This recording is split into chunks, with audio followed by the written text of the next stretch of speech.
Hello friends, कैसे हो? सब बढ़िया हो गए। Welcome to my YouTube channel UGC NET commerce made easy. यहाँ पे आपको पेपर टू कॉमर्स का complete syllabus from unit 1 two unit 10 करवाया जा रहा है। यूनिट अकाउंटिंग एंड ऑडिटिंग की चल रही है। अब हम उस पर अपना नेक्स्ट टॉपिक करने जा रहे हैं, that is Indian accounting standards. Students, चलो शुरू करते हैं चैप्टर इंडियन अकाउंटिंग स्टैंडर्ड के साथ। Indian accounting standard accounting standards का एक सेट है जो आईएफआरएस के साथ कन्वर्स्ड है, लेकिन इंडिया के रेगुलेटरी और इकोनॉमिक एनवायरनमेंट के हिसाब से टेलर्ड किए गए हैं। ये इंडियन कॉन्टेक्स्ट के लिए ग्लोबल स्टैंडर्ड्स को अडॉप्ट करते हैं। इंडियन अकाउंटिंग स्टैंडर्ड को कंपनीज यानी इंडियन अकाउंटिंग स्टैंडर्ड रूल्स 2015 के अंदर नोटिफाई किया गया है और ये स्पेसिफिक कंपनीज पे अप्लाई होते हैं जो सर्टेन क्राइटेरिया मीट करती हैं, जैसे नेटवर्थ 250 करोड़ से ज़्यादा है अगर। ये इंश्योर करते हैं कि बड़ी कंपनी स्टैंडर्डाइज रिपोर्टिंग को फॉलो करें। अब बात करते हैं इंडियन अकाउंटिंग स्टैंडर्ड के ऑब्जेक्टिव्स की। ये बताते हैं कि इंडियन अकाउंटिंग स्टैंडर्ड का मकसद क्या है और ये फाइनेंशियल रिपोर्टिंग को कैसे इम्प्रूव करता है। पहला ऑब्जेक्टिव है इंडियन फाइनेंशियल रिपोर्टिंग को ग्लोबल स्टैंडर्ड के साथ अलाइन करना।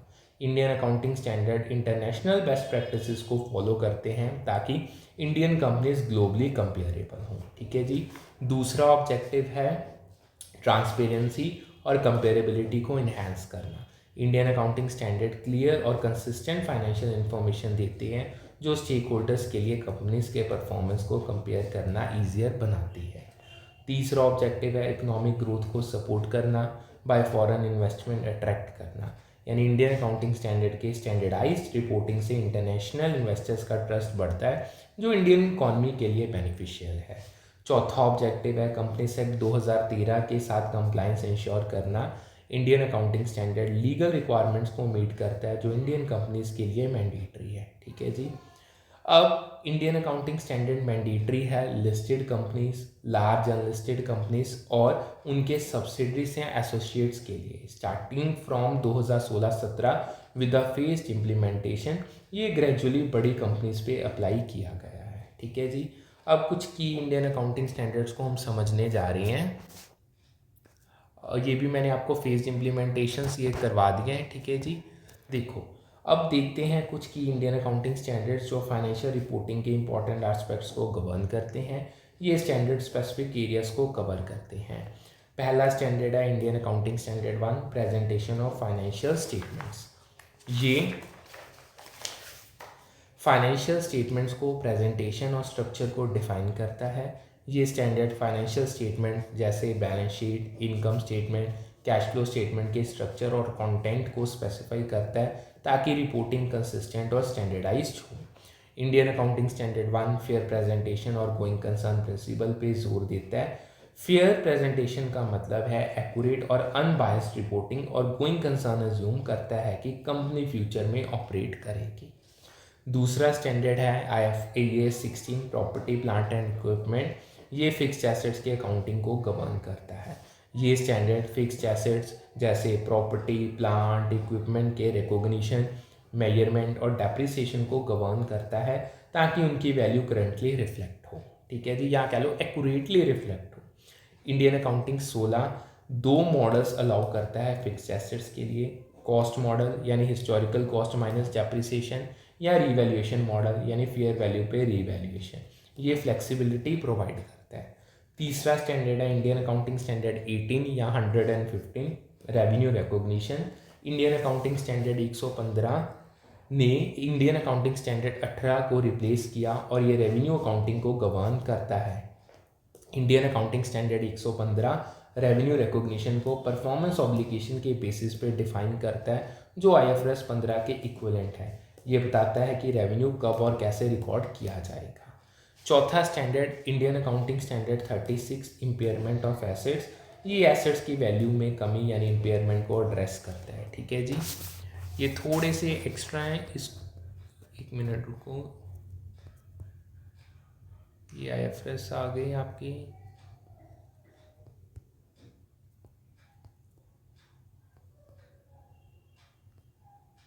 32, 36।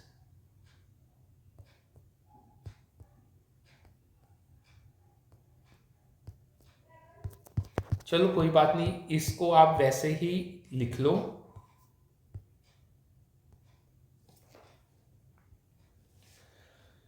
यानी ये स्टैंडर्ड रिक्वायर करता है कि एसेट्स को इम्पेयरमेंट के लिए टेस्ट किया जाए जब कोई इंडिकेटर्स जैसे मार्केट वैल्यू में ड्रॉप दिखता है। ये इंश्योर करता है कि एसेट्स ओवरस्टेटेड ना हो। पांचवा स्टैंडर्ड है Indian accounting standard 103 business combination. ये एक्विजन्स और मर्जर्स की अकाउंटिंग को गवर्न करता है। ये स्टैंडर्ड एक्विजन्स, मर्जर्स और अमेलगमेशंस की अकाउंटिंग को गवर्न करता है, इंश्योरिंग प्रॉपर रिकॉग्निशन और measurement. Indian accounting standard 103 goodwill या कैपिटल रिजर्व को रिकॉग्नाइज करता है जब एक कंपनी दूसरी कंपनी को एक्वायर करती है बेस्ड ऑन परचेज प्राइस और नेट एसेट्स का डिफरेंस पे। अब एक प्रीवियस क्वेश्चन था मैचिंग का। अब बात करते हैं matching Indian accounting standard with related topics. ये सेक्शन यानी अब ये जो क्वेश्चन था ये इंडियन अकाउंटिंग स्टैंडर्ड को उनके रिस्पेक्टिव टॉपिक के साथ मैच करता है। इंडियन अकाउंटिंग स्टैंडर्ड आईएफआरएस के साथ कन्वर्ज हैं ताकि इंडिया में फाइनेंशियल रिपोर्टिंग स्टैंडर्डाइज्ड हो। ये ग्लोबल प्रैक्टिसेस के साथ अलाइनमेंट इंश्योर करता है। करेक्ट मैचिंग के हिसाब से अगर मैं आपको बताऊं, अब हम इस मैचिंग के हर पॉइंट को डिटेल में समझेंगे, जो यानी मैं आपको करेक्ट ऑप्शंस ही बताऊंगा। पहला मैच है Indian accounting standard 12 with income taxes. ये स्टैंडर्ड इनकम टैक्सेस की अकाउंटिंग को गवर्न करता है। Indian accounting standard 12 income taxes के लिए अकाउंटिंग को हैंडल करता है, इंक्लूडिंग करंट और डेफर्ड टैक्स लायबिलिटीज और एसेट। ये टैक्स अफेक्ट्स के प्रॉपर रिकॉग्निशन को इंश्योर करता है।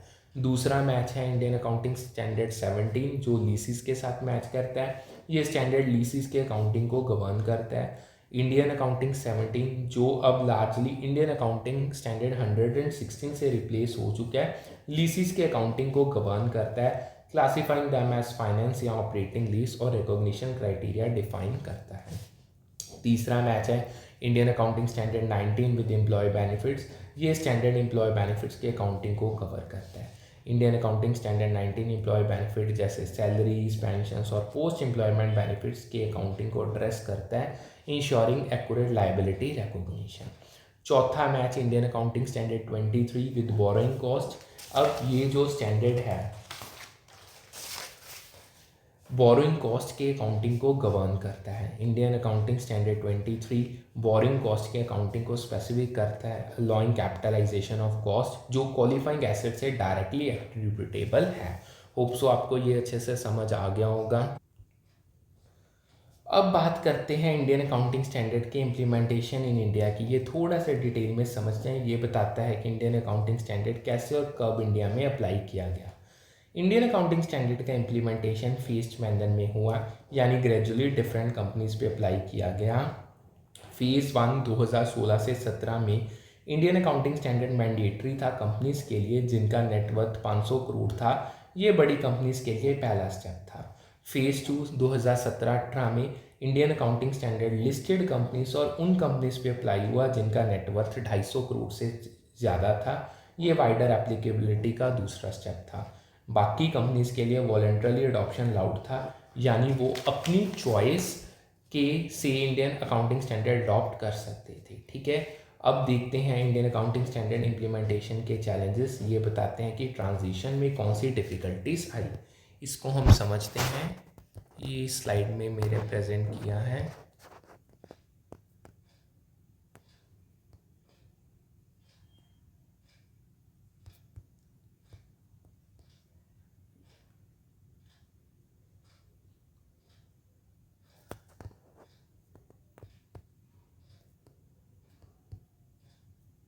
ये रहा, हाँ जी।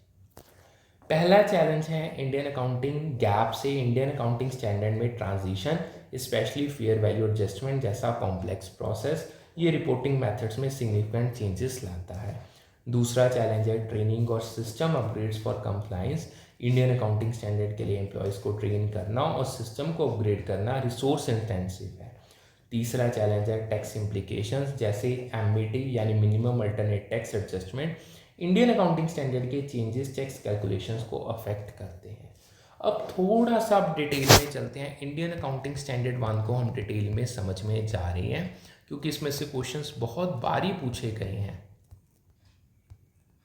चलो अब फोकस करते हैं Indian accounting standard 1 presentation of financial statements पे।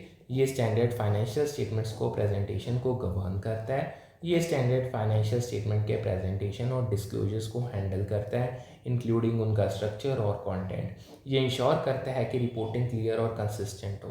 प्रेजेंटेशन का ये रूल आपको होप से समझ आया होगा।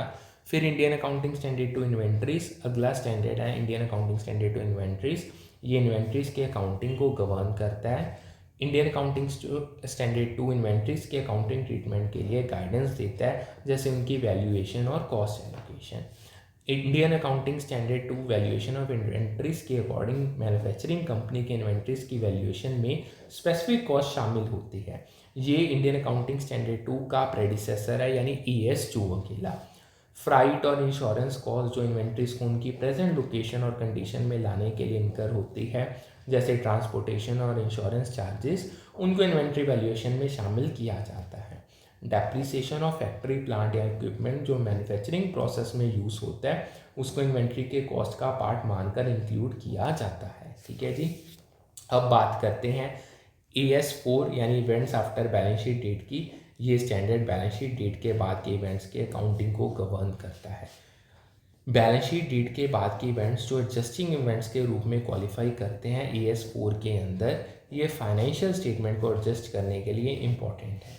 एक एडजस्टिंग इवेंट है कस्टमर की इंसॉल्वेंसी बैलेंस शीट डेट पे।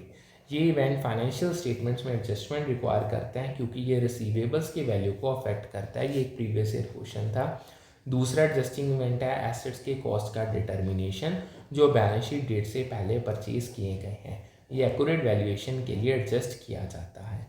अब बात करते हैं ES3 रिवाइज्ड की। ये भी एक प्रीवियस ईयर क्वेश्चन है। ये स्टैंडर्ड कैश फ्लो स्टेटमेंट्स की अकाउंटिंग को गवर्न करता है। ठीक है जी, इसको समझते हैं।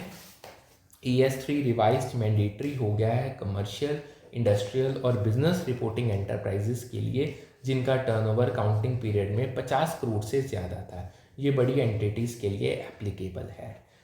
इसका मतलब है कि अगर एक एंटरप्राइज कमर्शियल, इंडस्ट्रियल या बिजनेस रिपोर्टिंग कैटेगरी में आती है और उसका टर्नओवर 50 करोड़ से ज़्यादा है, तो उसको ES3 रिवाइज्ड फॉलो करना मैंडेटरी है अकाउंटिंग पीरियड स्टार्टिंग फ्रॉम 1/4/2001।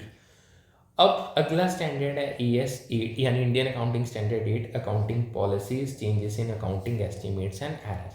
ये अकाउंटिंग पॉलिसीज और करेक्शंस को गवर्न करता है। ये स्टैंडर्ड अकाउंटिंग पॉलिसीज सेलेक्ट और अप्लाई करने के लिए गाइडेंस देता है, साथ ही चेंजेस इन अकाउंटिंग एस्टिमेट्स और एरर्स के करेक्शन की अकाउंटिंग को कवर करता है। Indian accounting standard 12 income taxes की अकाउंटिंग को गवर्न करता है, जैसे कि पहले मैचिंग सेक्शन में मैंने डिस्कस किया है।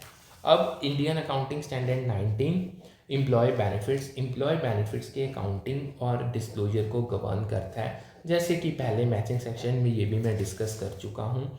फिर Indian accounting standard 19 employee benefits के लिए अकाउंटिंग और डिस्क्लोजर रिक्वायरमेंट इस्टेब्लिश करता है, ensuring accurate recognition of liabilities like pensions or salaries. Indian Accounting Standard 21, the effects of changes in foreign exchange rate, foreign currency transactions और exchange rate changes की accounting को govern करता है। Indian accounting standard 24, related party disclosures, related party transactions और disclosure को govern करते हैं ताकि ट्रांसपेरेंसी हो। Indian accounting standard 28, investment in associates and joint venture, associates और जॉइंट वेंचर में इन्वेस्टमेंट के काउंटिंग को एड्रेस करता है। ठीक है जी। ये स्टैंडर्ड एसोसिएट्स यानी जिसमें इन्वेस्टर्स का सिग्निफिकेंट इन्फ्लुएंस होता है और जॉइंट वेंचर्स में इन्वेस्टमेंट के अकाउंटिंग ट्रीटमेंट को एड्रेस करता है। Indian accounting standard 29, financial reporting in hyperinflationary economies में फाइनेंशियल रिपोर्टिंग को गवर्न करता है। Indian accounting standard 34, interim financial reporting, interim financial statement के प्रेपरेशन को गवर्न करता है। ये स्टैंडर्ड इंटरिम फाइनेंशियल स्टेटमेंट्स के प्रेपरेशन और प्रेजेंटेशन के रिक्वायरमेंट सेट करता है, जो फिजिकल ईयर के शॉर्टर पीरियड्स के लिए फाइनेंशियल इंफॉर्मेशन देते हैं। Indian accounting standard 37, provisions, contingent liabilities and contingent assets, provision, contingent liabilities और एसेट्स के रिकॉग्निशन और डिस्क्लोजर को गवर्न करता है। Indian accounting standard 37 provision, contingent liabilities और कंटीजेंट एसेट्स के रिकॉग्निशन, मेजरमेंट और डिस्क्लोजर को हैंडल करता है, एंश्योरिंग एक्यूरेट रिपोर्टिंग। अब Indian accounting standard 38, intangible assets के अकाउंटिंग को गवर्न करता है। Indian accounting standard 104 insurance contracts की अकाउंटिंग और रिपोर्टिंग को गवर्न करता है। Indian accounting standard 104 insurance contracts के लिए अकाउंटिंग और फाइनेंशियल रिपोर्टिंग के गाइडेंस को देता है, ensuring proper treatment. Indian accounting standard 110 consolidated financial statement यानी कंसोलिडेटेड फाइनेंशियल स्टेटमेंट्स के प्रेपरेशन को गवर्न करता है। Indian accounting standard 16 property plant and equipment fixed assets की अकाउंटिंग को गवर्न करता है, जैसे पहले डिस्कस किया है मैंने। Indian accounting standard 38 intangible assets यानी इंटेंजिबल एसेट्स की अकाउंटिंग को गवर्न करता है, जैसे अगेन ये भी मैंने ऑलरेडी डिस्कस किया है। अब इंडियन अकाउंटिंग स्टैंडर्ड 17 लीसीज के अकाउंटिंग को गवर्न करता है, जैसे पहले ये भी डिस्कस हो चुका है। Indian accounting standard 12 income tax, again ये रिपीट है, ये मैंने बता चुका हूँ आपको। ES3 कैश फ्लो स्टेटमेंट यानी कैश फ्लो के प्रेपरेशन को गवर्न करता है, ये भी डिस्कस कर लिया हमने। ES10 accounting for fixed assets के अकाउंटिंग को गवर्न करता है। ES19 लीसीस एंड अकाउंटिंग लीसीस के अकाउंटिंग को गवर्न करता है। अब कुछ हम कार्व आउट्स को समझने लगे हैं, ये टॉपिक इंपॉर्टेंट है। वो तो बस उनके देखो IFRS के नेम से ही पूछे जाते हैं सबसे ज़्यादा। इंडियन अकाउंटिंग स्टैंडर्ड में कुछ कार्व आउट्स या मॉडिफिकेशन होते हैं जो इंडियन बिजनेस एनवायरनमेंट के साथ अलाइन करने के लिए हैं। ये इंडिया स्पेसिफिक नीड्स को एड्रेस करते हैं, ठीक है जी। हालांकि इंडिया में इंडियन अकाउंटिंग स्टैंडर्ड के साथ प्रिपेयर किए गए फाइनेंशियल स्टेटमेंट्स को IFRS कंप्लाइंट बनाने के लिए डिज़ाइन किया गया है। डिस्पाइट कार्व आउट्स, इंडिया में इंडियन अकाउंटिंग स्टैंडर्ड के साथ प्रिपेयर किए गए फाइनेंशियल स्टेटमेंट्स को IFRS कंप्लाइंट माना जा सकता है, क्योंकि ये IFRS प्रिंसिपल्स पे बेस्ड हैं with some Indian specific modification. अब एक छोटा सा क्वेश्चन है लीज अकाउंटिंग का। देखो, टैक्स शील्ड ऑन डेप्रिसिएशन और इंटरेस्ट एक इंपॉर्टेंट वेरिएबल है दोनों लेसर और लेसी के लिए। ये एक प्रीवियस ईयर क्वेश्चन है। ये टैक्स बेनिफिट्स को अफेक्ट करता है लीज एग्रीमेंट्स में। एक लेसी को लीज ऑप्शंस को बाइंग ऑप्शन के अगेंस्ट इवेल्युएट करना चाहिए ताकि कॉस्ट इफेक्टिव डिसीजन लिया जा सके। ES19 के अकॉर्डिंग फाइनेंशियल लीज को लेसी के बैलेंस शीट में एक एसेट के रूप में दिखाया जाता है, reflecting it's control over the leased asset. Hope so आपको ये सारा क्लियर होगा। अब हम चलते हैं IFRS पे, हमारा जो नेक्स्ट टॉपिक है।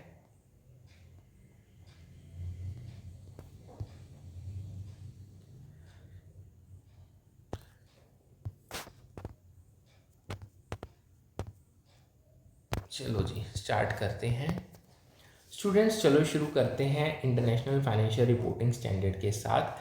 IFRS ग्लोबल अकाउंटिंग स्टैंडर्ड्स हैं जो IASB यानी इंटरनेशनल अकाउंटिंग स्टैंडर्ड बोर्ड ने डेवलप किए हैं। ये एक यूनिफॉर्म फ्रेमवर्क देते हैं फाइनेंशियल रिपोर्टिंग के लिए जो वर्ल्ड वाइड कंसिस्टेंसी लाता है। IFRS का एम है हाई क्वालिटी, ट्रांसपेरेंट और कंपेरेबल फाइनेंशियल इंफॉर्मेशन इंश्योर करना। ये स्टेक होल्डर्स को रिलायबल और स्टैंडर्डाइज डाटा देते हैं जो ग्लोबली समझ में आता है। अब बात करते हैं IFRS के ऑब्जेक्टिव्स की। ये बताते हैं कि IFRS का मकसद क्या है और ये फाइनेंशियल रिपोर्टिंग को कैसे इम्प्रूव करता है। पहला ऑब्जेक्टिव है फाइनेंशियल रिपोर्टिंग को ग्लोबली स्टैंडर्डाइज करना। IFRS एक कॉमन अकाउंटिंग लैंग्वेज देता है जो डिफरेंट कंट्रीज़ के बिजनेसेस के लिए कंसिस्टेंट रिपोर्टिंग इंश्योर करती है। दूसरा ऑब्जेक्टिव है क्रॉस बॉर्डर इन्वेस्टमेंट्स और कंपैरिजंस को फैसिलिटेट करना। IFRS के स्टैंडर्डाइज्ड फॉर्मेट से इन्वेस्टर्स और स्टेक होल्डर्स ईजिली कंपनीज के परफॉर्मेंस को कंपेयर कर सकते हैं अक्रॉस कंट्रीज। तीसरा ऑब्जेक्टिव है स्टेक होल्डर ट्रस्ट को इन्हेंस करना through reliable reporting. IFRS accurate और ट्रांसपेरेंट फाइनेंशियल इंफॉर्मेशन देते हैं जो इन्वेस्टर्स और रेगुलेटर्स का ट्रस्ट बढ़ाते हैं। अब कुछ की IFRS स्टैंडर्ड्स हम करने जा रहे हैं। अब देखते हैं कुछ की IFRS स्टैंडर्ड्स जो फाइनेंशियल रिपोर्टिंग के इंपॉर्टेंट एस्पेक्ट्स को गवर्न करते हैं। ये स्टैंडर्ड स्पेसिफिक एरियाज को कवर करते हैं। पहला स्टैंडर्ड है IFRS 1 first time adoption of IFRS। ये बहुत इंपॉर्टेंट है। ये स्टैंडर्ड उन कंपनीज के लिए है जो पहली बार IFRS अडॉप्ट कर रही हैं।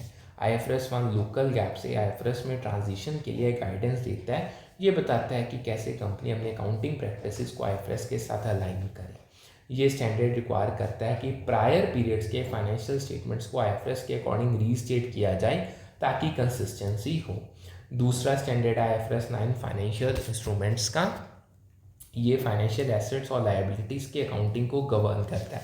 बेसिकली मैंने ये आपको ये वो करवा रहा हूँ जो सबसे ज़्यादा पेपर में पूछे जाते हैं।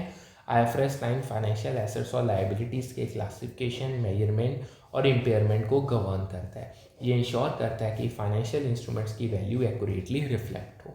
तीसरा स्टैंडर्ड है IFRS 15, revenue from contract with customers. ये रेवेन्यू रिकॉग्निशन के रूल्स को डिफाइन करता है। IFRS 15 रेवेन्यू को परफॉर्मेंस ऑब्लिगेशन के बेसिस पे रिकॉग्नाइज करता है, यानी जब कंपनी अपने कॉन्ट्रैक्चुअल ऑब्लिगेशंस को फुलफिल करती है तब रेवेन्यू रिकॉर्ड होता है। चौथा स्टैंडर्ड IFRS 16 लीसेस। ये लीसेस के अकाउंटिंग को गवर्न करता है। IFRS 16 लीसेस से रिक्वायर करता है कि वो लीज लायबिलिटीज और right of use of assets को रिकॉग्नाइज करें। ये लीज एसेट्स के कंट्रोल और ऑब्लिगेशन को बैलेंस शीट में दिखाता है। पांचवा स्टैंडर्ड है IAS 36, इम्पेयरमेंट ऑफ एसेट। ये एसेट्स के इम्पेयरमेंट को गवर्न करता है। ये वैसे मैं आपको ऑलरेडी बता चुका हूँ, जो इंडियन अकाउंटिंग स्टैंडर्ड 36 के सिमिलर है। IAS 36 इंडियन अकाउंटिंग स्टैंडर्ड 36 के सिमिलर इम्पेयरमेंट टेस्टिंग रिक्वायर करता है जब एसेट्स की वैल्यू में कमी के इंडिकेटर्स दिखते हैं। अब ग्लोबल बात करते हैं IFRS के ग्लोबल अडॉप्शन की। ये बताता है कि IFRS कैसे और किन कंट्रीज में इम्प्लीमेंट किया गया। IFRS को 140 से ज़्यादा कंट्रीज़ ने अडॉप्ट किया, including European union, Australia, Canada और सिंगापुर। ये कंट्रीज़ में IFRS पब्लिक कंपनीज के लिए मैंडेटरी है। कुछ कंट्रीज़ जैसे इंडिया यानी वाया इंडियन अकाउंटिंग स्टैंडर्ड और जापान में IFRS का पार्शियल अडॉप्शन है, यानी फुल अडॉप्शन के बजाय मॉडिफाइड वर्जन्स यूज़ होते हैं। US में गैप यूज़ होता है, लेकिन फॉरेन फाइलर्स के लिए IFRS परमिटेड है। ये US में लिमिटेड IFRS यूज़ को दिखाता है। अब आगे चलते हैं, होप सो ये आपको क्लियर होगा। अब करते हैं कंपैरिजन की बात। सिमिलैरिटीज एंड डिफरेंसेस समझते हैं। स्टूडेंट्स चलो शुरू करते हैं comparison of Indian accounting standard and IFRS के साथ। इस सेक्शन में हम इंडियन अकाउंटिंग स्टैंडर्ड इंडियन यानी और इंटरनेशनल फाइनेंशियल रिपोर्टिंग स्टैंडर्ड्स के बीच सिमिलैरिटीज़ और डिफरेंसेस को एक्सप्लोर करेंगे। ये बताते हैं कि दोनों स्टैंडर्ड्स कैसे अलाइन होते हैं और कैसे अलग हैं। पहले बात करते हैं सिमिलैरिटीज़ की, यानी वो एस्पेक्ट्स जो इंडियन अकाउंटिंग स्टैंडर्ड और IFRS में कॉमन है। ये सिमिलैरिटीज़ दोनों स्टैंडर्ड्स के कोर प्रिंसिपल्स को हाईलाइट करते हैं। दोनों standards fair presentation, accrual accounting और गोइंग कंसर्न पे जोर देते हैं। फेयर प्रेजेंटेशन का मतलब है एक्यूरेट और unbiased reporting. Accrual accounting expenses और रेवेन्यूज को जब अक्कर होते हैं तब रिकॉर्ड करता है, और गोइंग कंसर्न कंज्यूम करता है कि कंपनी फ्यूचर में कंटिन्यू करेगी। दोनों में कुछ कॉमन स्टैंडर्ड्स हैं, जैसे इंडियन अकाउंटिंग स्टैंडर्ड 103 जो IFRS 3 यानी बिजनेस कॉम्बिनेशन के साथ अलाइन है, और इंडियन अकाउंटिंग स्टैंडर्ड 115 जो IFRS 15 यानी रेवेन्यू रिकॉग्निशन के साथ अलाइन है। ये स्टैंडर्ड्स एक सिमिलर अप्रोच को फॉलो करते हैं। दोनों स्टैंडर्ड्स का फोकस है ट्रांसपेरेंसी और कंपेरेबिलिटी पे।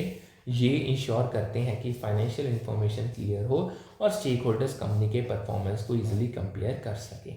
अब देखते हैं डिफरेंसेस की, यानी वो एस्पेक्ट्स जहाँ इंडियन अकाउंटिंग स्टैंडर्ड और IFRS अलग है। ये डिफरेंसेस इंडिया के यूनिक रेगुलेटरी और इकोनॉमिक कॉन्टेक्स्ट की वजह से हैं। पहला डिफरेंस है curve outs. Indian accounting standard में कुछ मॉडिफिकेशंस हैं जो इंडियन रेगुलेशन के हिसाब से किए गए हैं। जैसे इंडियन अकाउंटिंग स्टैंडर्ड 21 में फॉरेन एक्सचेंज डिफरेंसेस के लिए अलग ट्रीटमेंट अलाउड है, जो IFRS से डिफरेंट है। दूसरा डिफरेंस है टर्मिनोलॉजी में। इंडियन अकाउंटिंग स्टैंडर्ड में बैलेंस शीट टर्म यूज़ होती है, जबकि IFRS में इसको स्टेटमेंट ऑफ फाइनेंशियल पोजीशन कहते हैं। ये नेमिंग डिफरेंसेस रिपोर्टिंग को अफेक्ट नहीं करते, लेकिन प्रेजेंटेशन में डिस्टिंक्शन है। तीसरा डिफरेंस है regulatory scope. Indian accounting standard specific Indian companies जैसे लिस्टेड और लार्ज अनलिस्टेड कंपनी के लिए मैंडेटरी हैं, जबकि IFRS ग्लोबली ब्रॉडली अप्लाई होते हैं अक्रॉस 140 प्लस कंट्रीज। अब कन्वर्जेंस के रिलेटेड कुछ चैलेंजेस को देखते हैं।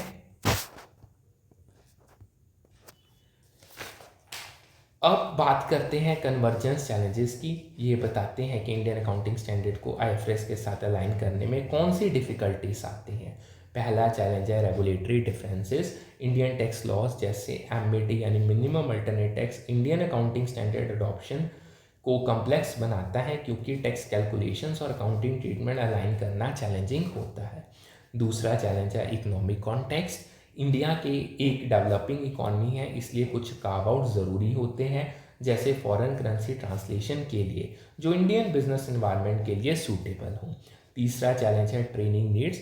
फेयर वैल्यू अकाउंटिंग में ट्रांजिशन के लिए स्पेशलाइज्ड एक्सपर्टाइज और ट्रेनिंग की ज़रूरत होती है, जो कंपनीज के लिए रिसोर्स इंटेंसिव है। चौथा चैलेंज है stakeholder resistance. Indian accounting standard के कम्प्लेक्स नेचर और कंप्लायंस के हाई कॉस्ट की वजह से स्टेक होल्डर्स जैसे मैनेजमेंट या इन्वेस्टर्स रेसिस्टेंस को दिखाते हैं। अब कार्व आउट्स को समझते हैं। अब देखते हैं curve outs in Indian accounting standard की, यानी वो स्पेसिफिक मॉडिफिकेशंस जो इंडियन अकाउंटिंग स्टैंडर्ड में आईएफआरएस से अलग हैं। ये इंडियन कॉन्टेक्स्ट के लिए बनाए गए हैं।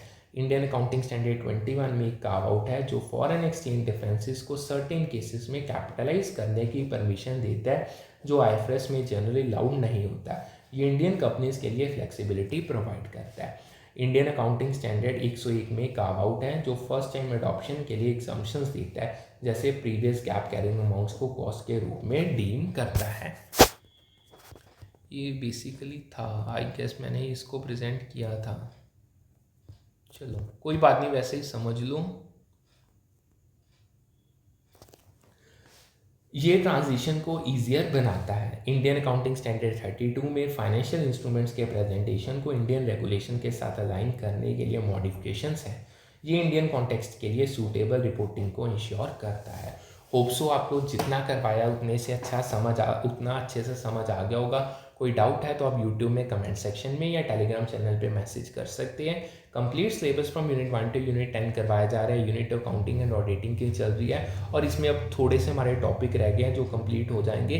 हर क्लास में प्रीवियस ईयर क्वेश्चंस 2016 ऑनवर्ड्स आपको साथ की साथ करवाई जा रही हैं। So do like, subscribe and share the channel. Even revision series YouTube पे चल रही है। सो करते हैं आज का सेशन वाइंड अप, फिर मिलते हैं with a new session with a new set of topics. Thank you.